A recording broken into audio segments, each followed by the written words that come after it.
R9 for a radio check. Yeah, your radio check's working. Work 19, driver's looking for oil change. Open bay on that oil change. Take her down channel 17 for take time. Any westbounders out there heading towards Arizona giving owner-op a ride? Come on. I don't know, they're all in there taking a shower or what? Oh, of course. Getting that dinner, coffee, and all that other bullshit. I didn't see you, driver. That's the reason why I moved out of the way, PTL. He was trying to get in between me and you. There wasn't enough space. They penalize us for sleeping. We can't even sleep 5 hours without losing driving time. Well, what kind of law is that? The way I feel about it is if these truck drivers, we all need to get together and shut these highways down. It will stop it. Yeah, it needs to stop right now. You guys know the difference between a fairy tale and a truck driver story, huh? Fairy tale starts off once upon a time. Truck driver story starts off, this ain't no bullshit.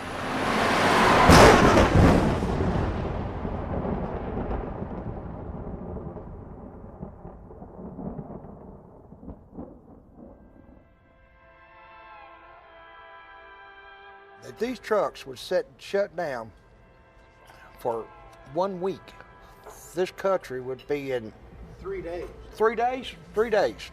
This country would be, they shut the country down. Because nothing you eat, wear, drink, drive,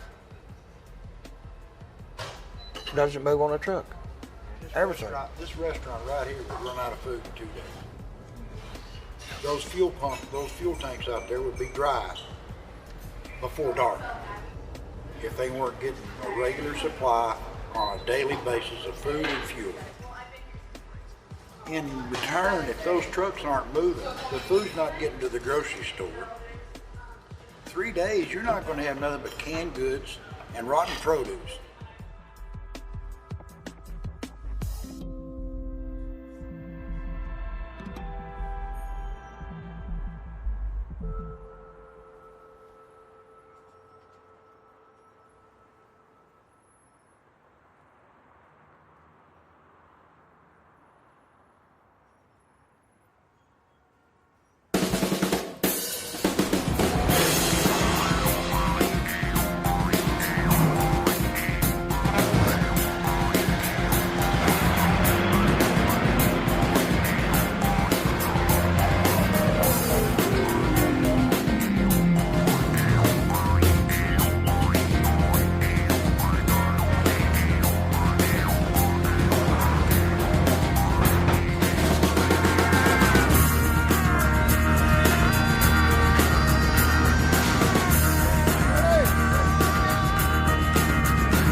Daddy, one and only, yes. Home of the produce, the biggest in the world.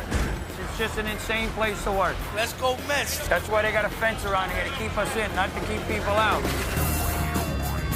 4 a.m. in the morning. People don't realize, how'd the broccoli get on the table? I want my broccoli. They don't realize what the truck driver does to get it here on time. Everybody thinks it's easy. It's not an easy thing. From here, it goes 20 different places, supermarkets, fruit stands. We feed the whole Northeast here. Without trucks, America goes dead. What we got here is we got peppers, pretty much loaded all the way to the front, packed up like that with fresh produce. It comes from California and it comes back east, and this is how it gets on the grocery store shelves. Gotta have the cowbell. To me, that kind of symbolizes the American spirit of truck driving, you know what I mean? Like the last standing cowboys. And you got to keep it alive by putting some kind of symbol on there. It's a dying breed out there, you know what I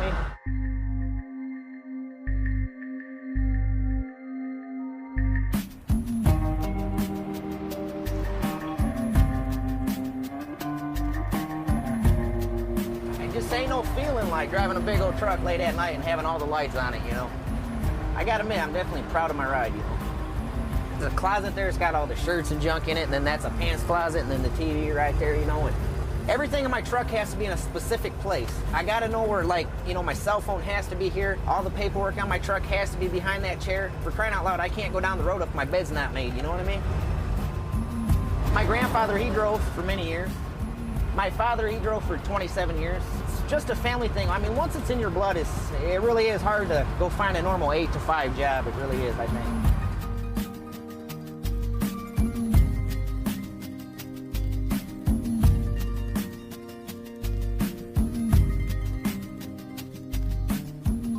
Definitely got one of the best office views in the world, you know. A lot of guys make that high dollar and work in them big skyscrapers. They don't get to see what I get to see. I just wish the general public would kind of give us a little bit more respect, you know. When you see a mother talking on a cell phone, she just comes whipping up and cuts right in front of you, and she don't realize that. It only takes that split second for me to run that car over, and the kids in the back seat just don't have a choice, you know. Hey, all because mom's in a big rush to get to work on time or something. We just went under a sensor, and here's another, and if they have it turned on, it would trigger a light. There it goes. That just certifies how much I weigh.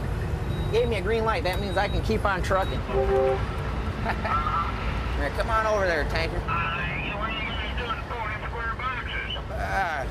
There's 2 of us that pull these reefers all year long. Everybody else pulls them dang old bottles like you got there, right? That looks like one of our old trailers. It is. This is what I'm pulling for quality. Oh, TM4, are you one of our owner-operators? Yeah. See, you know, it's really not that boring out here. Like that guy right there, he just blew my doors off, and come to find out he's from the same company, so we'll probably run together up through here, you know. Convoys, you can't really do it no more. They say it's against the law, but we call them parades. I guess as long as you don't call it a convoy, you can't get in trouble, right? Call it a parade. We got our own little language out here. Obviously, the chicken coop would be your scale house. A bear, Smoky Bear would be your cop. Like skateboard, you say, how about a skateboard? That's a flatbed. It kind of looks like a big skateboard. We'll see where the cops are right now. How about a southbound? What'd y'all leave back going north? I went up here about the 63, and then they said up here about the 90 again. I tell you for. But I know what this When he just says 63 and 94, that kind of means where the cops are sitting at, you know? So that way when you go by them, you can put a smile on your face and wave at them.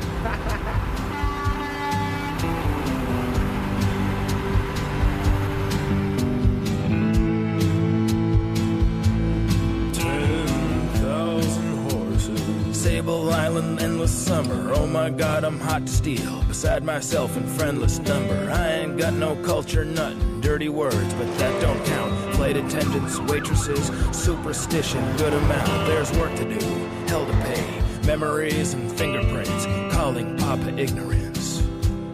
And I don't wanna go sick.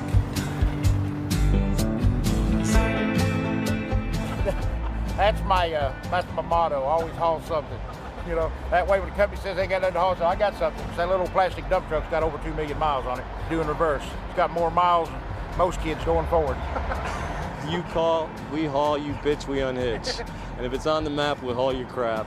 Chicken haulers, they'll haul reefer units. Thermos Bottle's a tanker. Car haulers are called parking lot. Bedbugger. Household goods driver. I have to be an ambassador of the highway because all their worldly possessions are in my van, and it's up to me to make sure they arrive from point A to point B in excellent condition. And he has to carry it, pack it, wrap it, and everything. That's why he's slender and I'm fat. I don't do nothing but climb up and down, throw chains. Well, I watch what I eat too. I do too, but it don't lay on the plate long. Yeah, well, I watch it while it's going down because it disappears fast. The trucking industry needs more professionals like you and I. Am I right or wrong? That's true. That's right.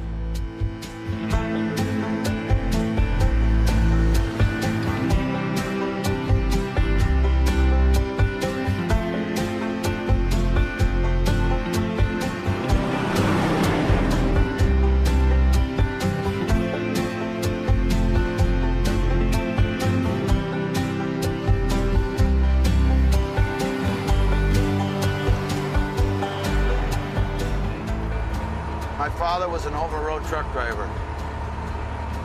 In 1958, he was National Driver of the Year. I am the last person in my whole family to drive a truck. I was a corporate puke. I was an assistant vice president of a multi-million-dollar corporation. And at 42 years of age, I resigned my position. I looked at my wife and she gave me that old shit look, like, uh-oh, here we go. And it turned into this.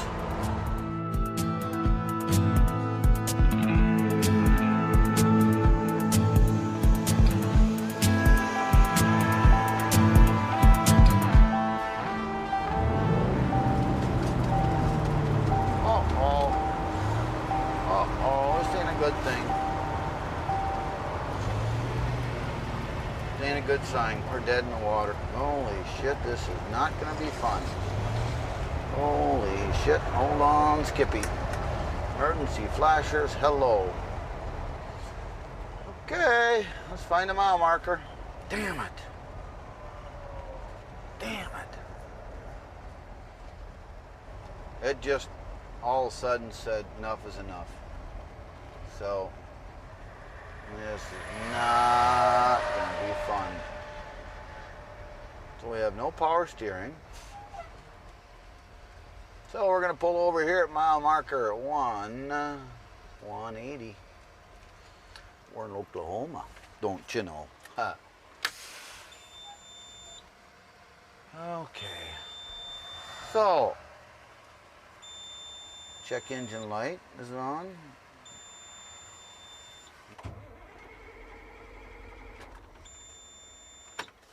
Okay, here's what we're gonna do. We're gonna take and shut off the air conditioner unit.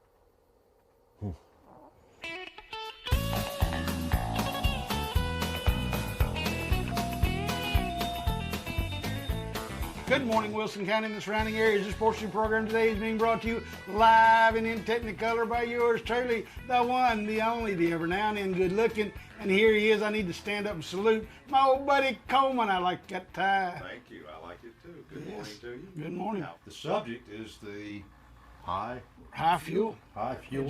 And it's not stopping. It's just keeping on going.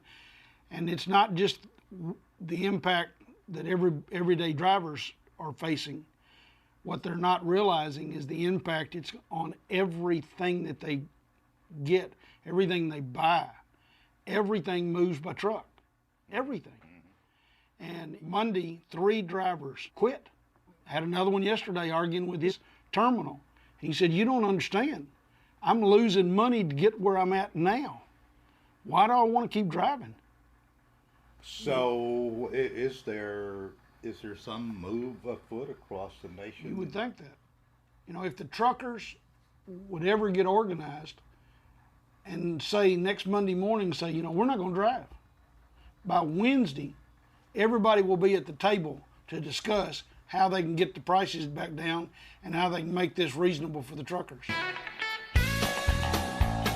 Part 2 of Coleman and Company coming up here on FM 98.9. And it's time to check in with Chaz Kelly. MJ, I'll tell you what, we've got mounting volume all over the place right now. In Lebanon and Wilson County, we also have a lot of volume in the Nashville metro area. Here I sit, all alone with a broken heart. I took 3 minutes, and my semi-truck won't start.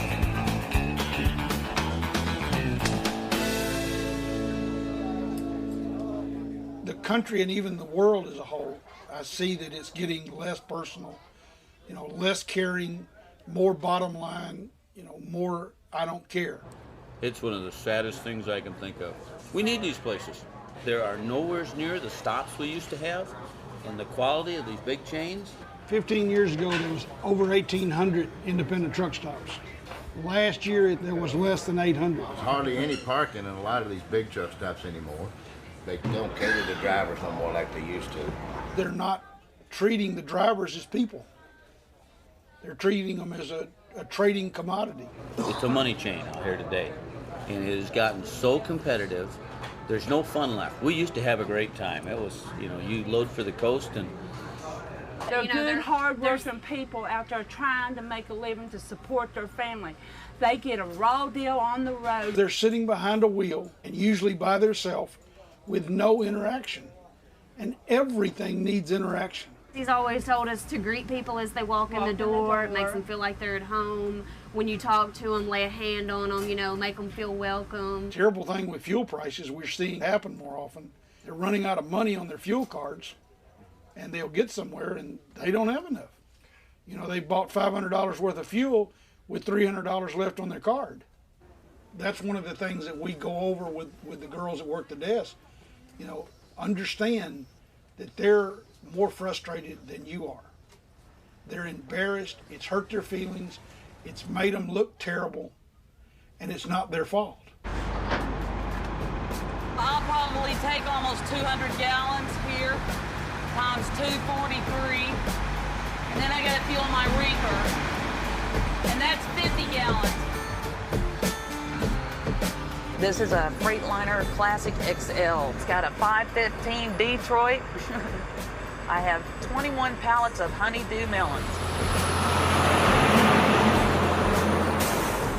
You know, I've been amazed at these things ever since I was a little girl. I can remember riding down the road on vacation and laying up in the back window of my mom and dad's car going like this at the truck drivers and waving at them and just being so happy, you know, out there, you know. It's like that would be the perfect thing for me because it's my world. They call me Cadillac, and my great-uncle Smitty gave me that nickname when I was born. Said I was the Cadillac of the babies that was in the nursery. I did not have a good childhood. No, I didn't. I had to get away from home, and not from my dad, it was from my mother. She wanted me to be that frilly little girl, and I was a tomboy. I couldn't stand all the frilly, prissy stuff. You know, I played football with the guys, tackle football. It was more fun to do that and help my dad work on the car. My mom didn't like it any. I think that's why my mother and I did not get along very well at all. I mean, we did, but when we didn't, it was bad. And if I didn't leave, one of us was going to be in jail. So I went in the Navy right after I graduated from high school. I don't talk to her anymore. We don't speak.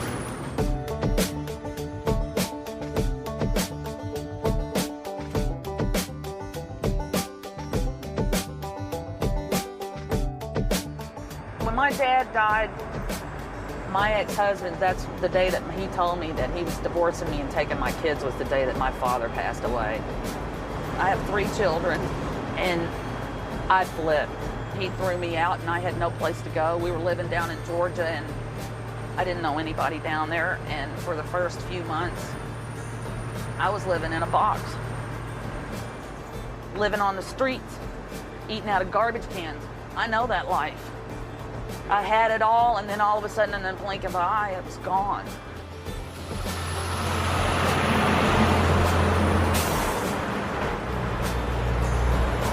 Hey. What's up? I'll find a spot and get up back up there to you. Okay. Just let me know if you see anything when I get out there. We got a big truck coming out of the rest area. Yeah, okay, I got 4-wheeler coming around. Yep. Yeah. Got 4. That's Jim, my husband. I trained her for truck driving school. She went through a month of classroom work and then spent a month with me and another lady out on the road. I was the trainer for those 2 women. She is a very good driver, and she takes a lot of criticism, you know, that is not deserved because she is a female driver out here, and she puts up with these male drivers, and it's to the point to where she's ready to choke them. If you want to go to 19 and listen to these dirtbags, we can. That's how I feel about them. What you need to be on one pad. Hey, ball, get that white smoke, get that green smoke, that nose candy. Listen, man, I can tell you some things about that son of a bitch. I'm listening, tell me. Tell us what you do. He guaranteed me there wasn't no fucking cop. Now, I told him, I said, man, I'm tired of coming through here, can't get a damn word in edgewise, wanting to sell these drivers, jeopardize these drivers' lives over some damn drugs. I said, we need to get him off the radio or somebody's going to kill him. He said, would be no great loss. West Memphis, it is really bad. I have heard about so many drivers getting killed there just from walking from the truck to the truck stop. So many people hide between trucks and stuff. It's just situations that someone like her doesn't need to be in. by herself. And she has been lucky so far that something bad, really bad, has not happened to her.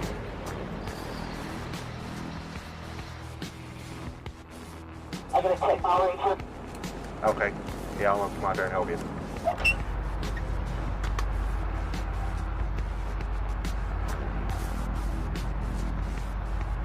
That one's gone down 2 degrees, and that one's still the same. So that's down to almost 50? That one's 53. This one's 56. I do have a couple of things that I keep with me in the truck, and one of them's a taser gun, which we are allowed to have, and then I have this little lipstick case that I carry in my pocket when I'm at some of these truck stops or shady places. My little brother gave this to me for Christmas a couple of years ago, because I've been in some situations that, you know, were uncontrollable. You know, you can't help it. I get out of the truck and they see, you know, a woman by herself, and automatically everybody's like, they surround you and they're wanting something, you know. This is my taser gun. Pull this little door back and then zap it and you touch them. I've had to use this once. These 2 guys jumped up on the side of my truck, and the one guy on this side put his hands on my window and was trying to force me or talk me into opening the doors. And I told him, get off my truck. You've got 3 chances to get off my truck. And he refused, and he started laughing. Oh, you know you want us in there and all this stuff. So I just picked up the taser gun and zapped him right between the eyes, and he fell off my truck. I almost ran over him with the trailer because I had to sling my truck to get this other guy off. Yeah, I'm taking protection, and my doors stay locked. And then I stay in my truck at nighttime. I don't get out. It's too dangerous. But I love my job. You know, that's what sucks about it.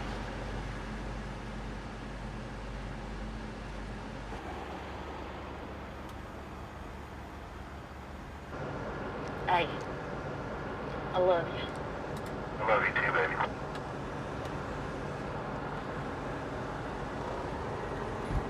Took a lot for me to find out that again, you know. I almost lost my husband this last year.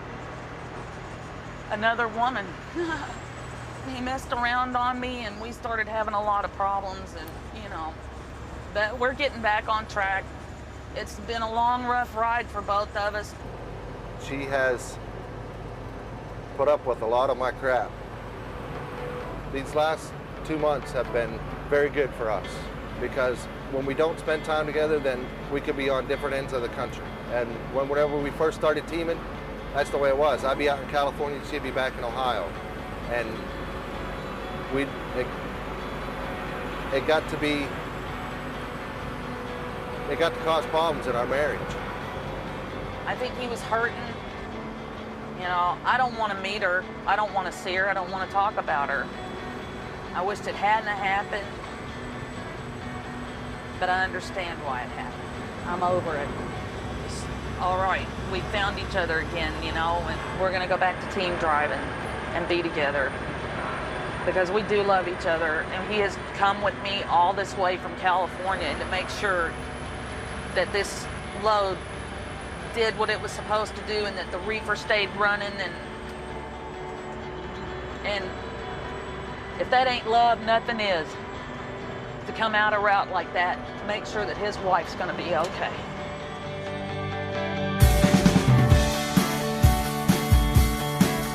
We're getting ready to split up here. We gotta be in the left lane, I think. Be in the left lane up here to go to Nashville.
food. I have to be there by Monday.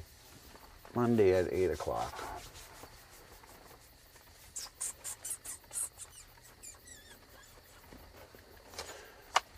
And we're in Oklahoma. It says there's a truck stop at Perry.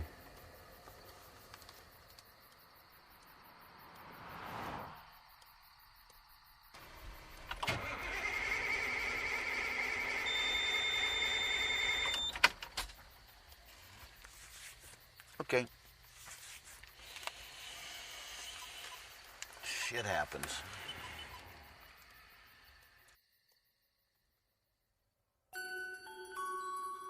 Man, I'll tell you, I love Christmas, you know, the meaning of Christmas, and I've always really enjoyed the holidays. But this year was probably the worst holiday I had. I sat at a truck stop up on 80 in Pennsylvania, and I think the highlight of the day was eating a buffet. I sure would have liked to have been with my daughter and my family and, you know, exchange gifts and all that, but if this truck's sitting still, I'm not making no money. They're not making no money. So the wheels got to roll.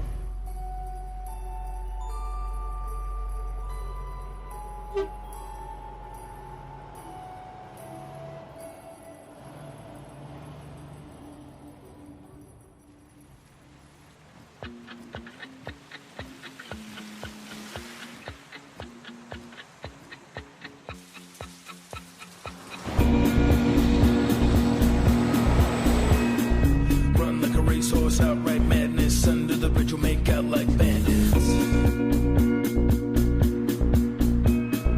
Run like a racehorse, outright madness. Under the bridge will make out like bandits. Make it stop, hurry up, go away, fight it off, hit it hard, dig a hole, show the way, take it off, break it up, make it bleed, try it now, call it off, kick it out, let it bleed, tie it down.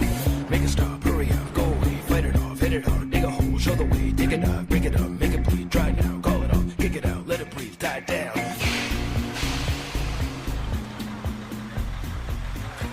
All right. Everybody's getting their brake done?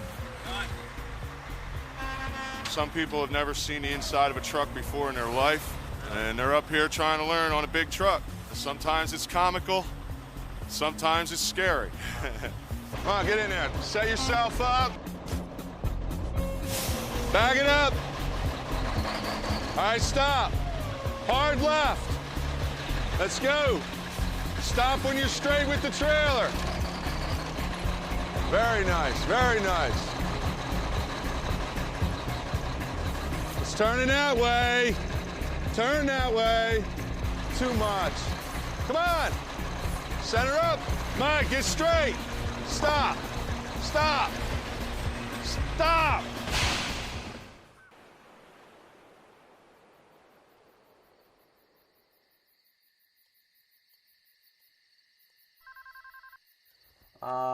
I'm at mile marker 180 in a big truck, and I'm broke down alongside the road. Do you guys have a shop there? Yeah, we sure do. You do, huh? And they just do towing only? 8 o'clock in the morning. Okay. You know, the nice thing about it is none of us are taking a dirt nap right now.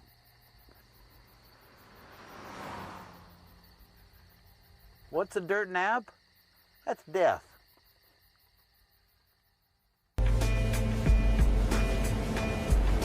The South has got this reputation, it always has, always will probably, you know.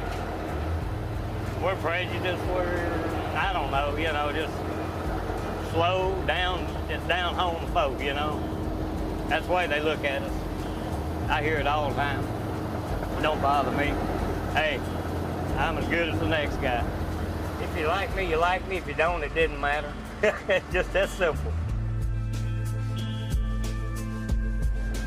My life. Tougher than some, but better than most.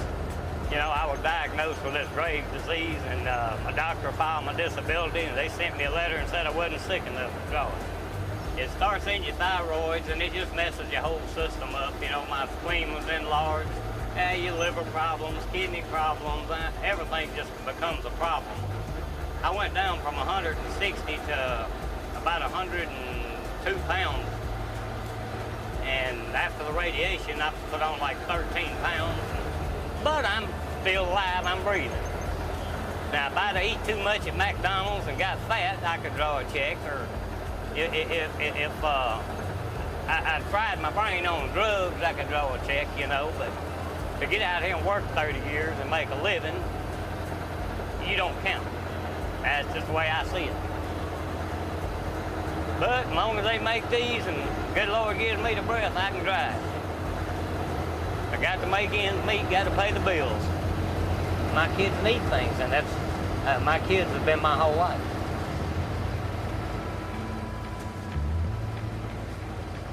A few basics. Everybody's profiting but the drivers. You know, your brokers, they're cutting you, then the guy you drive for, you know, he gets a big chunk, and then by the time it gets down to you, what have you made? Because you got to buy fuel, permit, base plates, you got road tax, I mean, you got cargo insurance, you got to have your bonds, your expense to death. Figure your pay up on a 24-hour-a-day basis, 7 days a week. I did that once, and I made less than $2.50 an hour. It was scary. So, you know, the day of the independent is gone, and that's what bothers me. There's a pride, you know? We all strive to be part of something, to have something, and I might not know that guy on that skateboard up there, but we were a family out here. This family has been disrupted. Everybody's against each other. It's, I got to do better than you. I don't... Oh, come on, people. Don't do that, you idiot. You know not to pull out in front of 80,000 pounds. That ain't smart. See, it doesn't matter what we do. If I hit that car because he pulled out in front of me, it's my fault because he pulled out there. I've got to be a professional, you know? I mean, I just got my health certificate, $84. You don't have to have one to drive that. You can be blind, crippled, and crazy and drive a four-wheeler.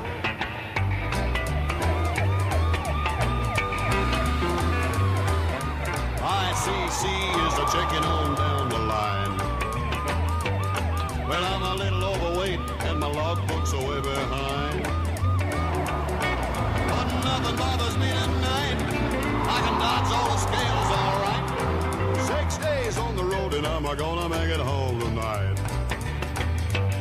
6 days on the road and I'm gonna make it home tonight.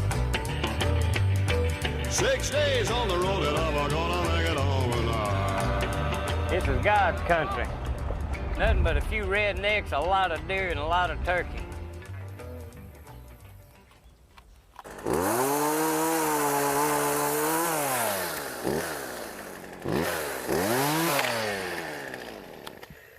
Damn it.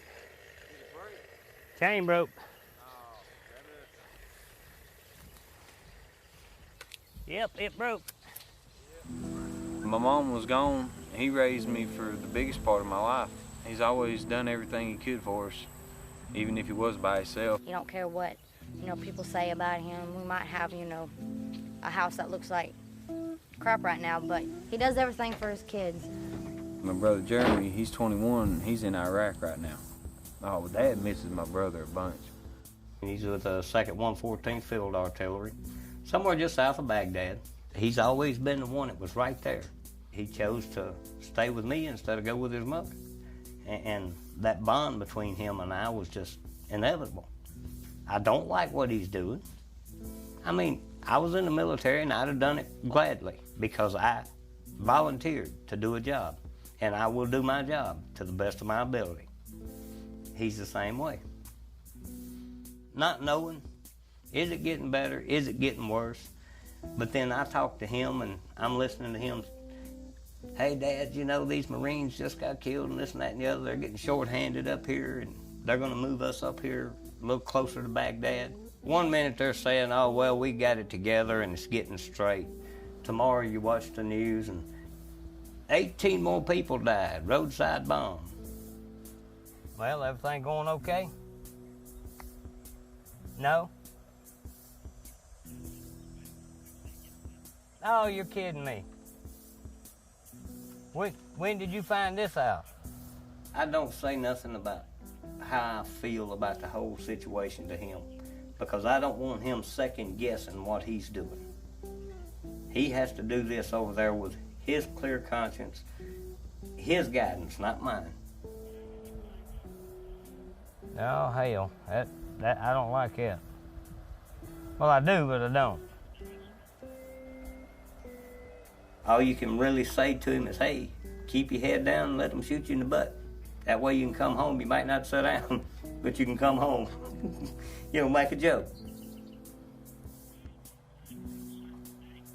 You can't miss this leave now because, I mean, Daisy's going to let us use the bar. We're going to have a party. She's going to call her band in. We done got it planned now. He knows I'm sick. I haven't told him to what extent. I've told him what he needed to know. You don't worry about that. You just keep your damn head down. I got this end under control. This end is under control. Abby, you ready to go outside? This is my road companion. Good girl. Here, Abby. Driving with the yellow dog, I-95's got a smile on his face and big shiny eyes. Up at a decent hour, never ate yet. Got a little Johnny Cash in the old tape deck. Nothing in the trunk but some baseball gloves. Pair of jumper cables and a set of golf clubs. Blanket on the backseat, we're in rough shape. Sunroof held on with a bit of duct tape. Looking for a gas station, better make a list. Fill her up with regular, I need to take a piss. Sexy girl air freshener, stacks in a pinwheel. Pop up the fluids, clean the bugs off the windshield. There in the glove box, if you should look, you'll find 40 parking tickets and a copy of the good book. Don't bother looking, you'll never find me. I'm starting from scratch and leaving trouble behind me. Wicked and weird, I'm a road hog with an old dog singing slow songs, trying to hold on. Wicked and weird, I'm a rap doing backflips on your mattress. Wicked and weird, I'm a road hog with an old dog singing slow songs, trying to hold on. Wicked and weird, I'm a ratfish trying to practice doing backflips on your mattress.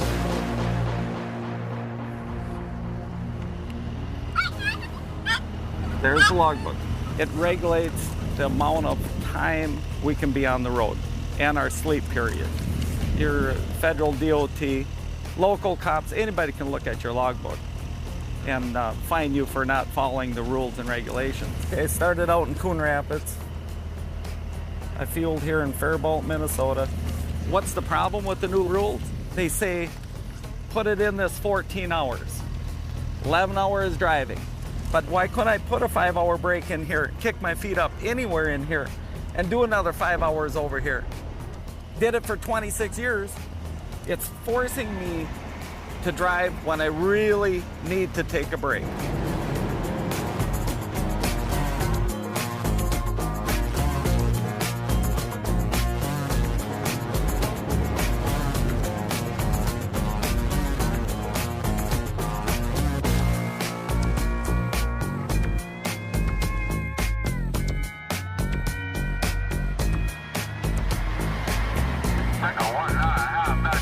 What do you sell it? What do you need? Let me know what you need. Somebody tell me what the correct time is out here.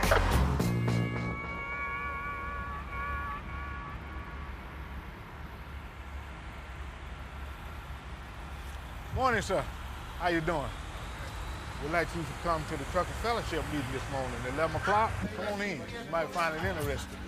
Good morning, sir. How you doing? Good morning, drivers. Thank you for stopping at Petro Atlanta. We'd like to remind you of our Truckers Fellowship meeting. It begins at 11 a.m. We meet outside in the Truckers Chapel. I'll tell you what the truck driver told me. He was having all kinds of trouble. His wife died with cancer. But the man kept his joy. The driver kept his joy. And he didn't know the dispatcher was watching him. And he said the dispatcher come to him. He said, all that you've been through, and you still got joy and laughter in your heart. And he began to witness to him about the Lord Jesus Christ. And the man got saved. Amen.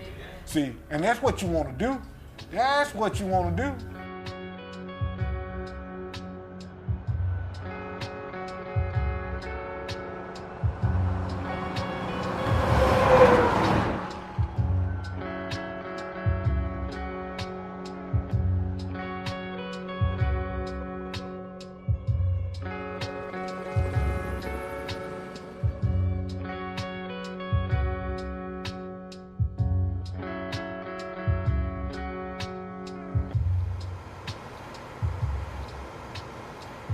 We were working on a machine that transfers truck frames, and I heard air leaking on one of the cylinders, and I reached my hand out to see if I could feel air, and the cylinder fell, and it pinched my hand.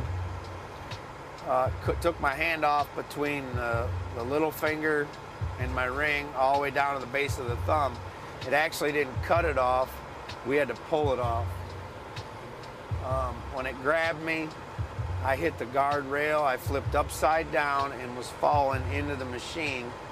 And one of my maintenance guys at the last second grabbed onto my feet, back of my legs, and pulled me right out. I lost major arteries, I lost tendons, and March 12th, I was fitted for a myoelectric hand.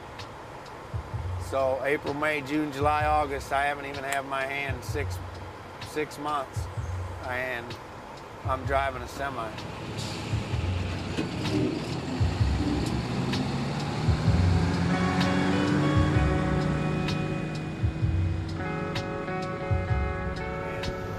I was almost killed up there that night, and if it wouldn't have been for that guy grabbing me, there's no doubt in my mind I would have been chopped to pieces.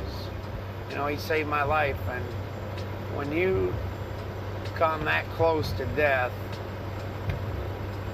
things happen to you, you know. You're a changed person. I believe that I've become closer to God and to myself after my accident than I have before my accident. I can say that I really didn't go to church faithfully before I got hurt.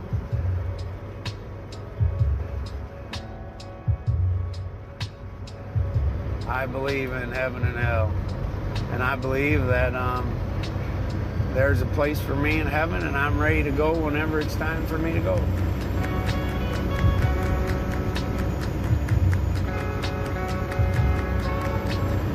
I think the end times are coming, just because the events that are happening in and around us, the war, the way the economy's going, the attitudes around the country. You know, in the Bible it tells you there will be mass destruction. You know, look at the tsunami, killed thousands of people in a flash. You know, we're in the middle of another war. You know, you got China getting ready with their nuclear stuff. And I believe that this is where our hell is going to be, is right here on Earth. I think somebody's going to push a button and blow it all up. And, you know, when I die and I go to heaven, I'm going to be up there looking down here, and this is where the hell is going to be.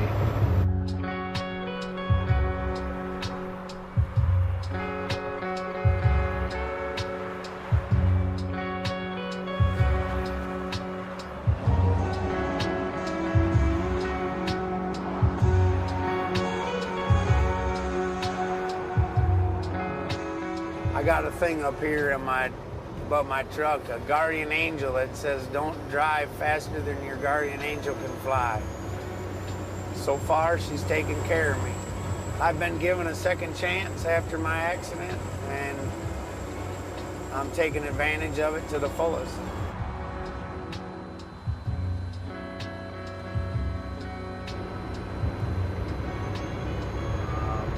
I hope I don't ever have a serious accident.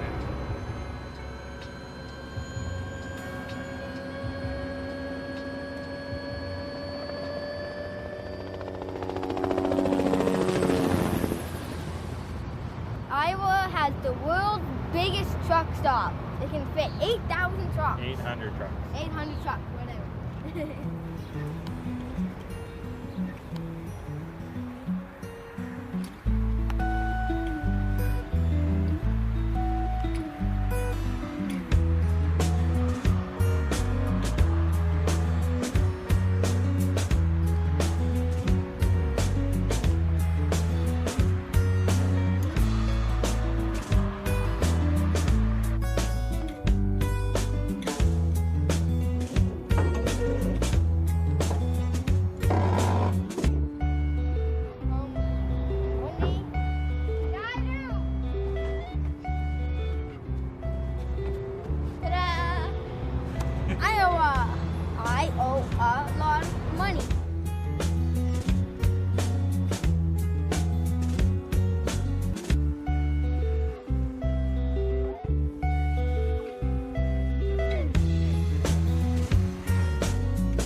My 15-second commute, I love it. I walk out my front door and walk to the end of my driveway and I'm in my office.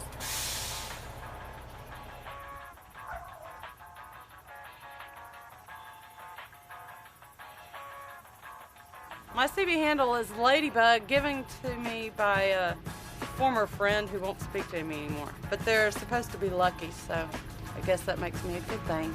Ladybug.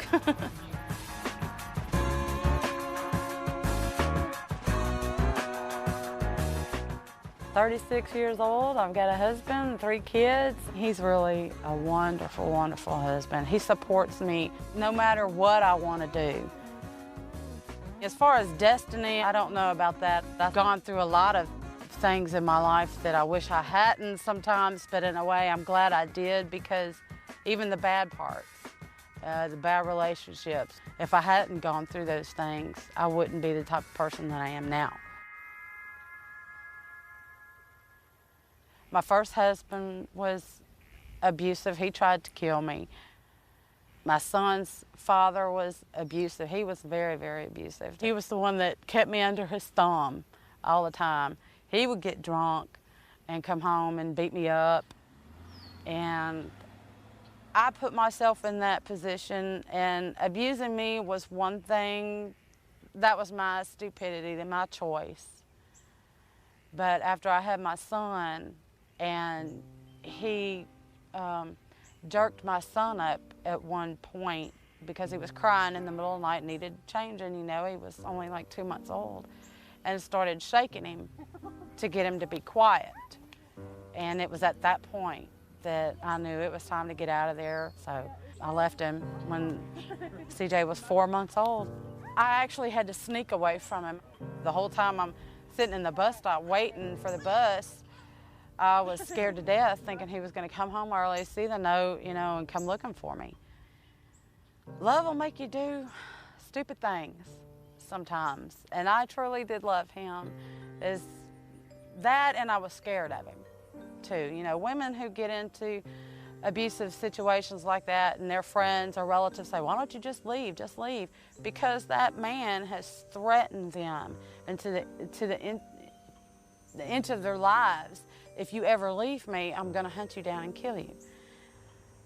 I was nobody, and that's a hard feeling to sit in a house all day long, think nobody. I'm a nobody.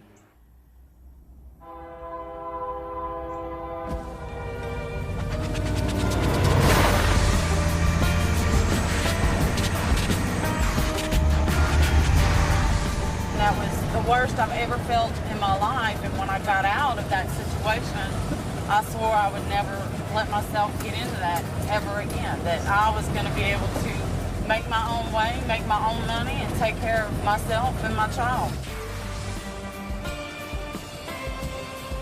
The fact that I had been kept under a man's thumb for so long, I wanted to be in their face. And being a truck driver gave me the independence to be able to know that I will never do that again.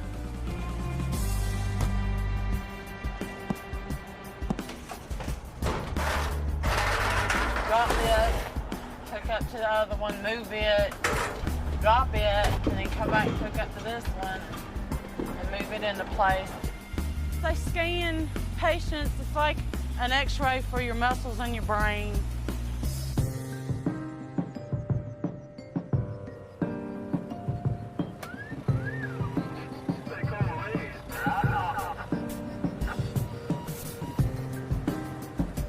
I don't think they're hard to drive at all. I mean, a lot of other women say, "Oh, I could never get up and drive that big old thing," but yeah, you could.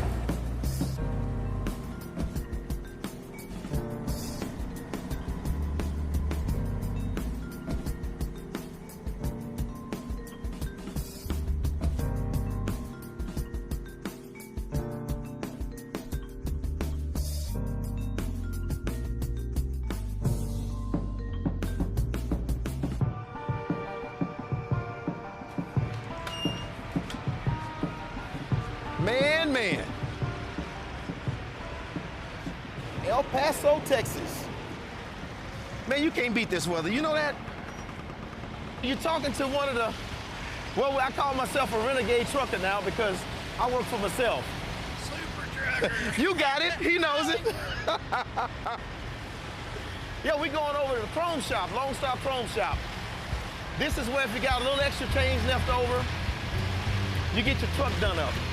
Very important to take care of your truck. Rick, what are you adding? Tractor trailer knobs, 3 LED lights, blue ones. All these lights and things that you see is pretty much a dream I had when I first started trucking. I would see the trucks coming out of California, and they had what they call the California light kit. You know, that was lit up from the bumper to the back.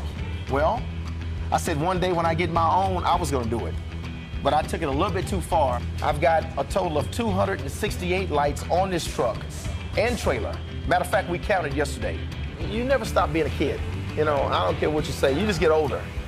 It makes it a little bit more pleasant to look at when you open it up and you get inside. Impress the girls.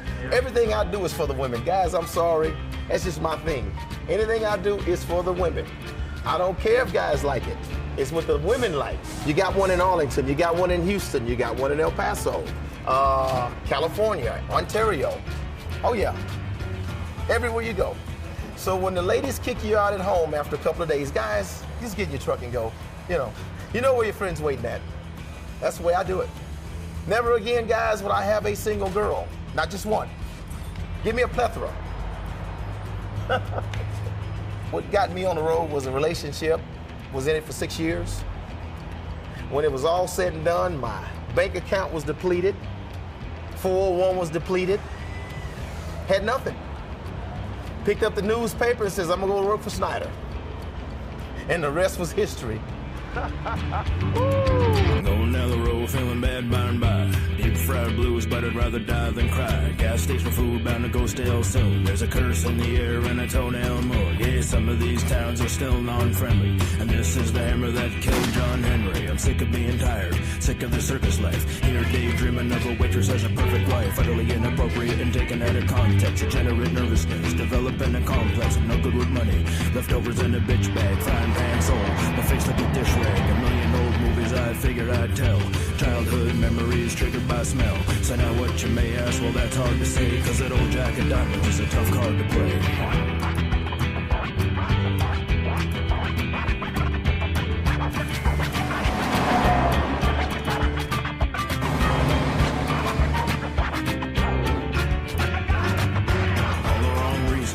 Another skull to crack, asking the dust. I'm stuck in a cul-de-sac. That may sound silly, but to me the threat is very real. So that's why I sing love songs and carry steel. Women in warfare, roaches and roadkills. No easy answers, no deadlines, and no frills. Catching the drift, and saving the warning. Packing my things, and leave in the morning. Drive all night, gonna see my friend. One day this highway will be my end. Now the hills are alive, and the motor is dead. That man has a zero floating over his head. I follow my instincts, sometimes follow dogs. Drink muddy water, sleep inside hollow logs. Now what you may ask, well that's hard to say. Cause that old Jack of Diamonds is a tough card to play.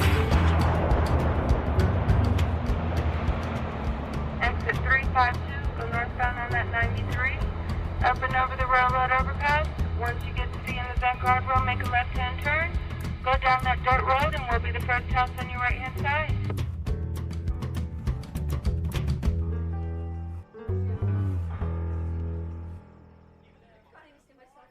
90% of our business is with truck drivers. So if you want to know about truck drivers, this is where you come.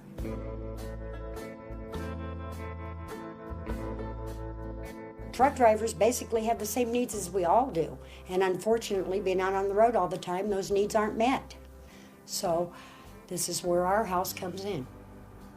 We don't just provide sex for them. We do feed them also. We give them coffee. We give them somewhere to come to unwind without being in a truck stop. These are not lot lizards that come and knock on truck drivers' windows and wake them up at night. And we do offer on the CB no obligation conversation. Hookers and truck drivers get along really well because of the stigma of both industries. You will find a lot of times truckers are stereotyped as coffee drinking drug addicts. This is not true. And not all truck drivers cheat. Not all hookers give free sex on their days off. Because once you sell it, trust me, you sure in the hell don't want to give it away. The other day, a gentleman came in, and it was an older truck driver, and he had been widowed 5 years earlier. And for those 5 years, he never even looked at a woman. He never dated a woman or nothing because he was pining away for his wife. And finally, the other day, he decided that she was not coming back, that he has to go on with his life, and he just wanted to be with a woman again, to feel a woman's body and to hug her and feel the feminine again. And actually, that's about all there was to it. A lot of times, by talking with them, they give us things to think about too, just like we can give them things to think about. They might help us out once in a while, you know? For us, it's not always about the sex, you know? We have a life too. It's like, this is our truck, you know? This is the truck that we're stuck in for 3 weeks.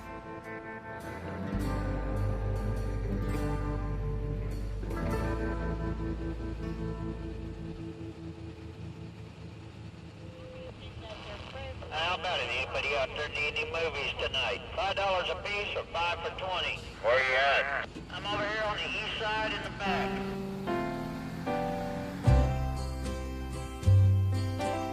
I got something kind of special I'd like to say to all you truck drivers out there who might be listening right now. Also, a truck driver's prayer that I'd like to pass along to you, because I think it's kind of special too.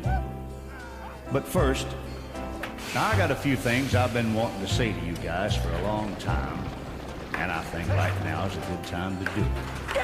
Like, did you know that me and just about everyone in country music who travel a lot have nothing but the highest respect for you, the truck driver? Dear God above, bless this truck I drive and help me keep someone alive. Be my mortal sight this day. Give me strength for every trip, so I may care for what they should, and make me mindful every mile that life is just a little while. Amen. These pigs are going to Modesto, California. We'll be down there 8 o'clock, about 8 o'clock tonight, California time. We'll be unloading them, and they'll be put in a big pen with water, and tomorrow morning this time they'll probably be hanging on a hook. I love them.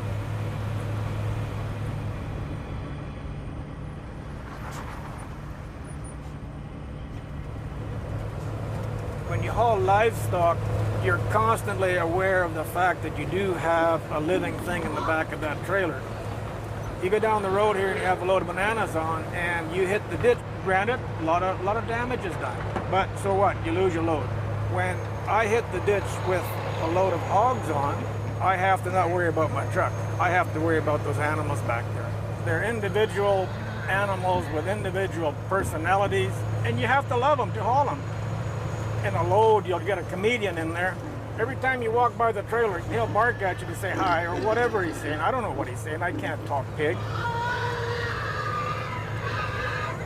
And you want to bet that when it comes time to unload, he'll run around that trailer. He'll be the last guy off, and he'll give you a hard time coming off because he's just he's fooling around with you.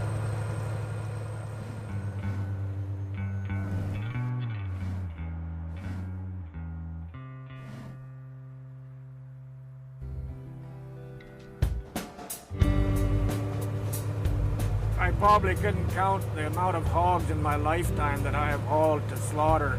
My wife keeps telling me you're hauling them to their death, you know, how can you love them? Well, I love them while they're in my care. I take good care of them. I give them water. I love them while they're in my care. Once they're not in my care anymore, they're just something that is here for food, like picking an apple off an apple tree.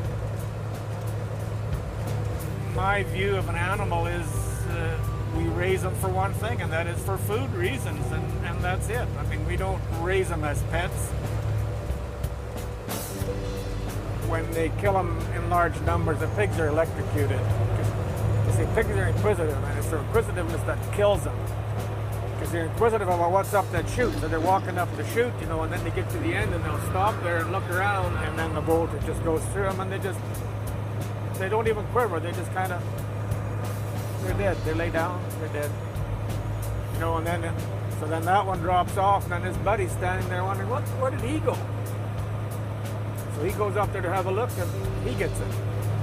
I watched that process once, a long time ago, and it didn't bother me, but it really didn't, you know, I don't need to see it again. They knock 5,000 animals a day, and that's not even a big plant. I was down in Friona, Texas. They were doing 12,000 head a day down there. You take 5,000 head of animals and put them out here in the prairie, and you see them there, and then you visualize that amount of animals being put down by one plant in one day. The food chain is just it's mind-boggling.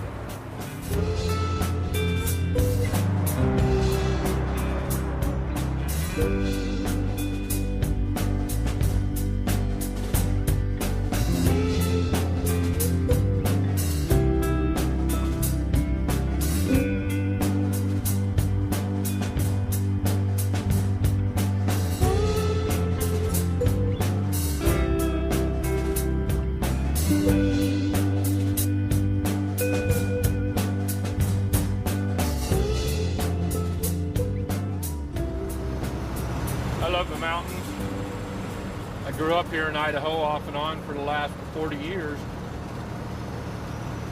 Pretty much lived my life behind one of these trucks when I wasn't in school.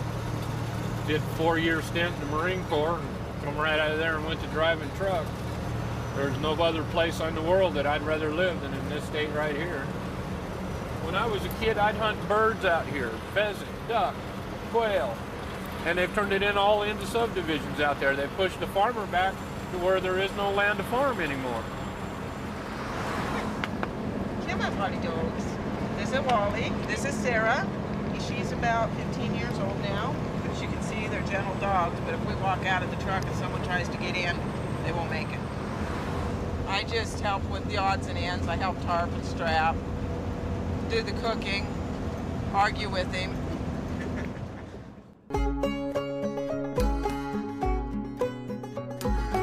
I've always been kind of a loner until I met my wife. I'd been single 18 years, and I swore to God I'd never get married.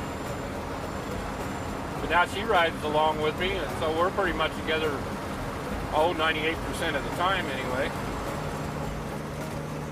I've always lived in the state of Idaho, but I love down south. I was born up here, but my heart belongs down in Dixie. What do I wish? I wish for the freedom that flag represents. It means a lost way of life. That war was fought for people's rights and state rights for political reasons to put the federal government in control. And that's probably when the downfall of the United States started. Can't no one tell me what to wear, and I don't want to cut my hair. Who's to say you'll rule the day? Got holes in my shoes, I'm acting like I know the half high school gear. But black and white photograph, feast your eyes, it's all brand new. Can't tell who calls the walls and you. Pick or choose and lick your wounds, and dieting for biting. You're riding so quietly, you're menace to the dentist, you're a menace to society. Enough. That's enough. There's no reason in the world they got to be this high. Diesel is a derivative of crude oil, and gasoline is derived from the diesel. So why is diesel not being refined as much as gasoline more expensive than the gasoline that has to be refined more?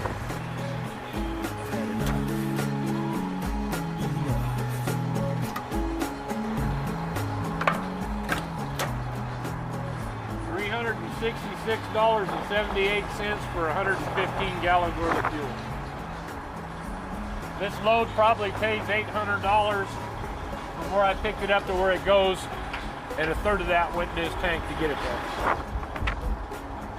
That's the whole story right there. That's the whole story. Bullet holes kinda wide, be blue. You need me more than I need you. Take your place, I'll break your face. Some fire in your veins, gasoline in your bends. There's poison in the well, Vaseline on the lens. It's enough. Enough. That's enough. I've had enough. Enough. I say we're headed for real bad times. It's going to get a lot worse than what it is. The evidence I see is mostly the government conspiracies to defraud the American people. This government should be overthrown by force or by the people having them step down, you know. I'd like to see them all kicked out of office and everybody hold their own elections like they used to do. But you can spout revolution all you want, but they've got too big a stranglehold on us to get any kind of revolution going in this country. If we tried to shut a city down or even stage a strike, we'd all be hauled off to jail. Anything over 5 trucks within a certain space is considered a convoy and is illegal. Come here. Yeah, Karen. That's enough, Wally. I still believe in America, and there's got to be a government. There has to be a law and order. But it's got to be a fair government for the people, by the people.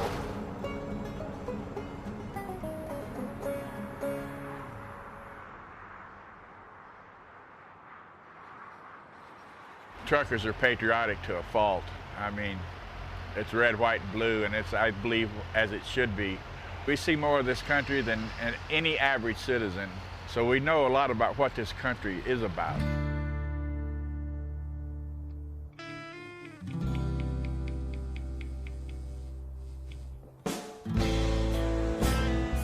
We do not hate the government. What truckers hate is the government being involved in every aspect of our lives. The regulations, the DOT checks in some states are just asinine. The fuel prices are rigged. The corporate takeover of America is something that's been going on for many, many years. Greed is the problem of this whole earth today, is greed. And that's just the long and the short of it.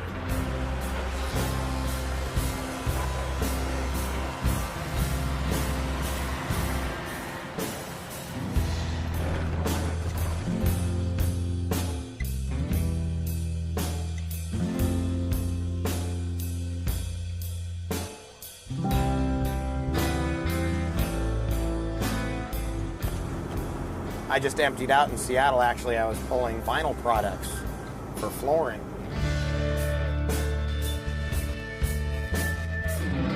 This right here, I grew up in this area right here.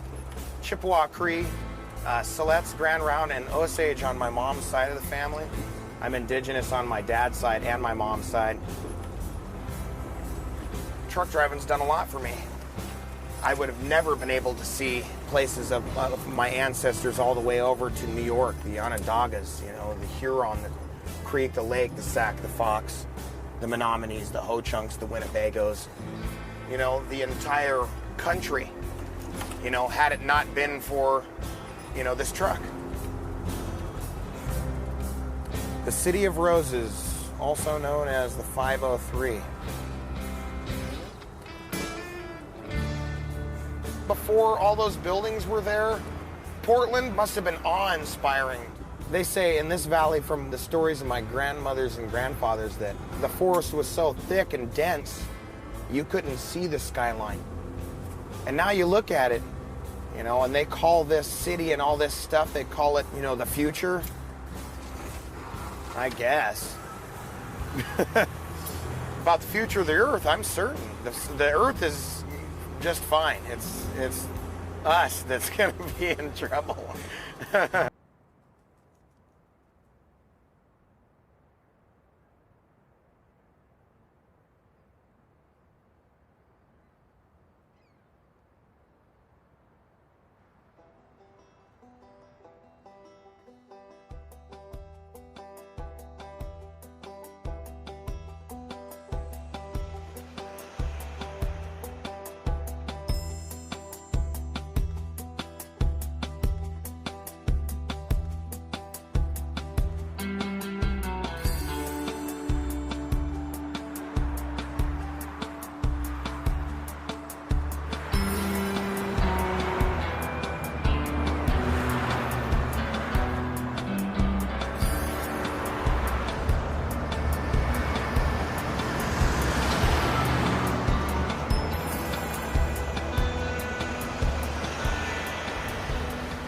Southbound Canal. Southbound. Yo. Jest tu kto, panowie, Kamał? Jest tu kto? Jest tu kto?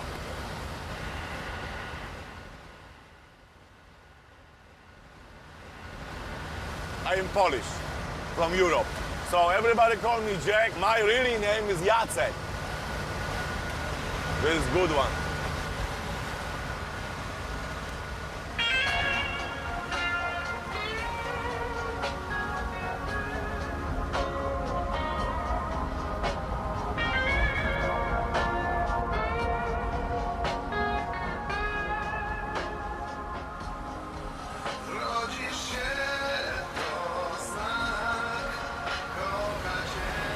United States is a beautiful country. It's a huge country. It's a good place to live. It's a different state, different culture, you know. Indians, Mexicans, you know, like me, like I'm living in Chicago. Lots of people from my country in Chicago. A lot.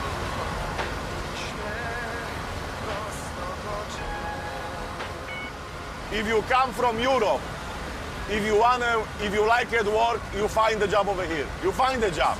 If you go to Europe, if you go to my country, no freaking way. In my country, it's very hard to live. Każde pokolenie ma własny czas. Każde pokolenie zamierzyć coś. Freedom. I don't know where is freedom.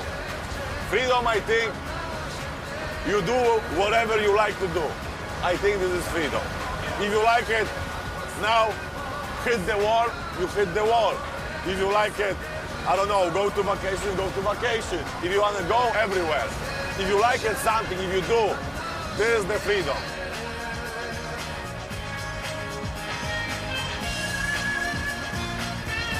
Hey, it's beautiful, you see, man? Look, it is beautiful.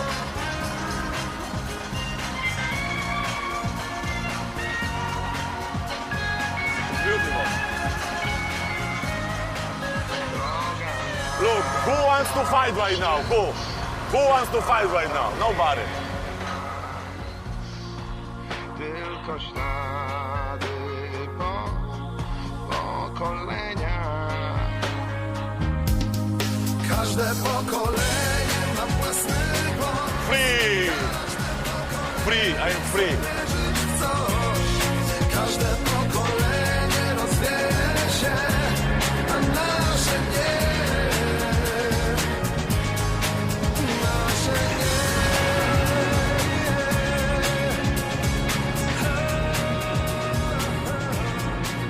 Nasze nie.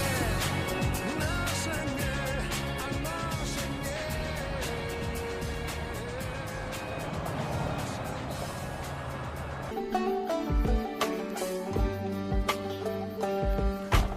Perfect. He's looking up the codes now to tell me what's wrong.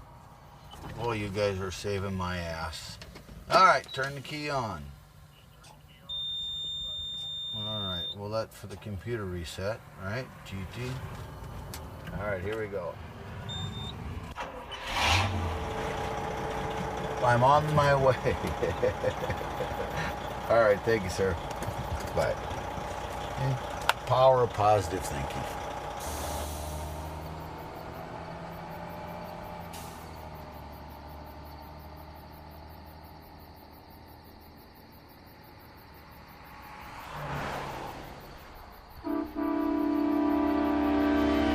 I live for today. Tomorrow never comes and yesterday's gone. All that really matters for me is today. I try to stay in today.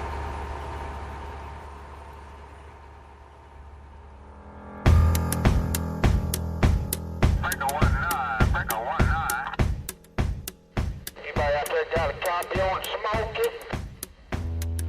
Anybody got a copy on Smokey? I saw Smokey over in Texas yesterday. Was he rolling westbound? Smokey! Yeah, but going up the 15 is going to take him 2 hours. I know the traffic's back up to the 250. It's just going slow. You got an SUV on the right-hand side, flipped upside down. If I was to go over there, it'd take me 4 hours. But if I was to turn around and come back, it only takes you 4.5 hours back in 3 minutes, 22 seconds, 50 milliminutes.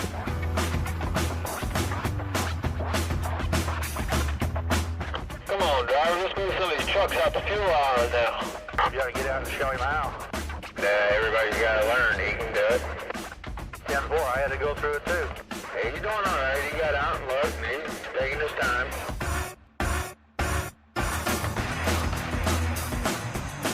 Man, you got everything and their brother out here.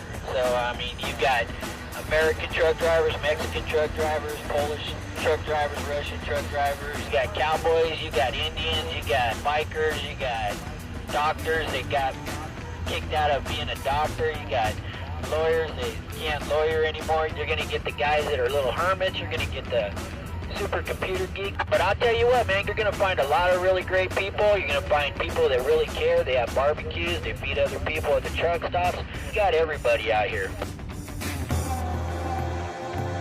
Hey, cowboy. Yeah, girl. He said you're over by the scale. Yeah, come on over. You pass that scale that keeps coming. Yeah, you know that island in the middle? I'm looking at that trash can. What are you looking at in front of you? Who's your friend? Okay, hold on just a minute, sir. I'm not commercial. I'm just a party entertainer coordinator. If I ain't got it, I'll get it. If I can't get it, I'll locate it. Currently, I'm trying to sell a car for 29. I don't think that's illegal, man. My 29 is not for sale, driver. 29. Now I gotta have it. I won't be able to sleep tonight.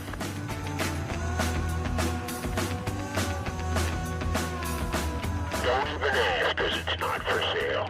It's mine. It's mine. It's mine. The only thing I own. My 29. I'm going westbound on the big road. Bye-bye.